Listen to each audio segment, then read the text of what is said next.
Good evening. तो मैं हूँ ज्योति सिंह और मैं एक छोटे से गांव की लड़की हूँ। हम 5 बहनें और एक भाई। 5 बहनें सबसे बड़ी, भाई सबसे छोटा, मम्मी पापा। पापा किसान। तो आप जानते हैं कि किसानी में कुछ भी नहीं है, फिर भी पापा ने बहुत कुछ किया हम लोगों के लिए। जहाँ की पहले की जनरेशन में कुछ भी नहीं था हमारे पास।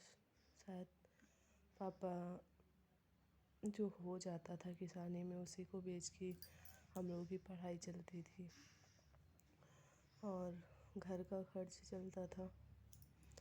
मम्मी बड़े घर से थी, उनके चारों भाई गवर्नमेंट जॉब में थे, लेकिन कहते हैं अपनी अपनी किस्मत। मम्मी की शादी गांव में हो गई, किसान थे पापा। तो पहले घर में सब बहुत अच्छा चल रहा था और काफ़ी किसानी भी होती थी, तो सब अच्छा चल रहा था, कोई दिक्कत नहीं थी।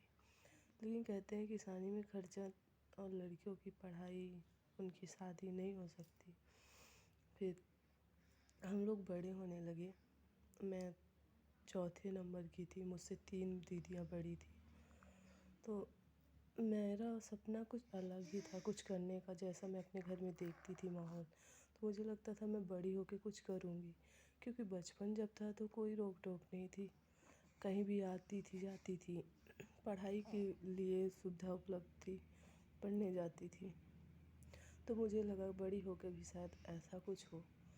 तो जब से बड़ी वाली दीदी ने जब इंटर पास किया तो पढ़ाई 22 साल की हो गई, गाँव वालों ने कहना शुरू कर दिया लड़की बड़ी हो गई, शादी नहीं करना लड़की। तो गांव के लोग और माँ बाप भी लोग समाज ज़्यादा देखते हैं। बड़ी दीदी को पढ़ने का मन था, लेकिन उनकी शादी कर दी गई। शादी के बाद पापा ने जैसे भी किया शादी कर दी, खेत वोत का वो करके। फिर उनकी पढ़ाई रोक दी गई, वो चली गई। दूसरी दीदी की भी शादी हो गई 2 साल बाद। ऐसे करके तीनों दीदी की शादी हो गई, लेकिन मुझे कुछ करना था।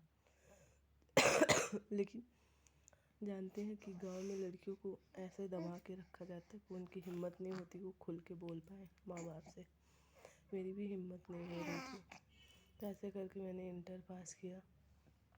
मैं इंटर के बाद बोला कि कब नहीं पढ़ोगी, लेकिन मैंने बीए में नाम लिखाया। बीए में नाम लिखाने के बाद मैंने बीए प्राइवेट लिखा दिए, मेरा रेगुलर नहीं करवाया। उसके बाद 3 साल कंप्लीट हो गया मेरा बीए का। 2 साल मैं घर में थी। मैं सोचती थी कि मैं बाहर, मेरे पढ़ने का मतलब क्या है अगर मैं इनके लिए कुछ करना। घर की दिक्कतें बहुत बढ़ती जा रही थी।